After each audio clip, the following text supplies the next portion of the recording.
Tradisi puputan. Dalam tradisi Jawa, terdapat upacara puputan yang berkaitan dengan penyambutan kelahiran bayi. Upacara puputan ini dilakukan saat usia bayi berumur 5, 7, atau 12 hari ketika pusar bayi sudah putus atau puput. Upacara puputan ini bertujuan memohon keselamatan bagi si bayi. Pada sore harinya, sang bayi dimandikan menggunakan air bunga, daun sirih, dan koin. Koin-koin tersebut kemudian ditebar dan menjadi debutan anak-anak kecil sebagai simbol harapan akan rezeki dan kebahagiaan. Setelah itu, uang yang digunakan saat mandi melambangkan harapan agar kelak ketika dewasa, anak tersebut mudah dalam mencari rezeki. Setelah dimandikan, dilanjutkan dengan prosesi pamungan. Dalam tradisi masyarakat Jawa Tengah, pamungan adalah salah satu rangkaian upacara adat yang biasanya dilakukan dalam perayaan penting, seperti puputan, tedak sinten, atau acara sejenis yang berkaitan dengan pertumbuhan anak. Kata pamungan sendiri berasal dari kata dasar pangan atau makanan, dan merujuk pada prosesi penyajian dan pembagian makanan sebagai simbol syukur dan kebersamaan. Upacara pamungan memiliki makna sebagai bentuk rasa syukur keluarga kepada Tuhan atas tumbuh kembang anak, serta harapan agar anak tersebut kelak mendapat rezeki yang cukup dan hidup dalam kebersamaan. Makanan yang disajikan berupa nasi dengan lauk sederhana, seperti timun, belimbing, dan bengkuang, serta ditambah aneka jajanan pasar, seperti kelapa, kacang, gula yang disajikan di atas tampah. Sajian ini biasanya dinikmati oleh anak-anak, namun kali ini diberikan untuk penghuni pondok, sehingga tidak ditampilkan secara langsung. Dilanjutkan dengan acara kenduren, yaitu kenduri atau doa bersama. Dalam acara ini juga dilakukan proses pencukuran rambut sang bayi. Pencukuran rambut ini dilakukan sehelai demi sehelai. Siapa saja boleh ikut mencukur, dengan syarat sebelum memotong, tangan harus dimasukkan ke dalam beras, lalu memegang gunting, dan setelah selesai, tangan dicuci dengan air bunga.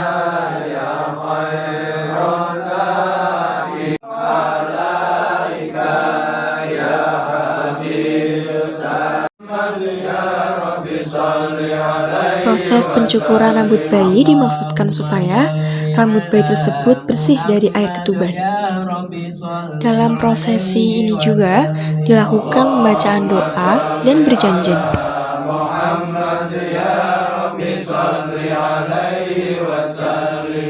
Setelah proses pencukuran rambut bayi, sang bayi digendong oleh ayah atau kerabat laki-laki terdekat dan dinaungi dengan payung. Payung di sini melambangkan sebagai pelindung. Saat berjalan memutar, bunga dan beras kuning ditaburkan di atas payung sebagai simbol berkah dan perlindungan. Sedangkan beras kuning sebagai simbol untuk meresmikan nama. Di akhir acara, pihak keluarga akan membagikan berkat. Di dalamnya terdapat paket makanan yang terdiri dari telur, beras, kopi, mie, dan daging kambing sebagai bagian dari akikah. Di pagi harinya, dukun bayi akan mencukur habis rambut bayi tersebut. Selanjutnya, upacara dondon, atau biasa dikenal dengan tedak sinten. Upacara dondon adalah salah satu tradisi masyarakat Jawa Tengah yang termasuk dalam rangkaian upacara kelahiran dan pertumbuhan anak. Upacara ini diawali dengan mandi bunga, daun, dan koin. Lalu, sang bayi dikelilingi oleh taburan beras kuning. Kemudian, menginjak bubur berbagai macam sebagai simbol makna kehidupan.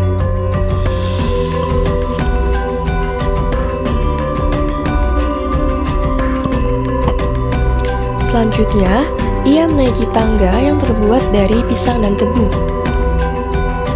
Setelah itu, bayi diarahkan untuk memilih benda-benda seperti buku, pulpen, uang, jagung atau ikro sebagai simbol harapan dan potensi masa depannya. Upacara dundunan memiliki makna simbolis sebagai pengiring langkah awal kehidupan seorang anak, terutama setelah proses puputan. Dan sebelum anak belajar berjalan atau memasuki usia yang dianggap matang untuk dikenalkan pada lingkungan luar. Upacara dundunan ini bertujuan untuk memohon keselamatan dan perlindungan bagi anak, serta mendoakan agar anak tumbuh sehat, selamat, dan kelak menjadi pribadi yang baik.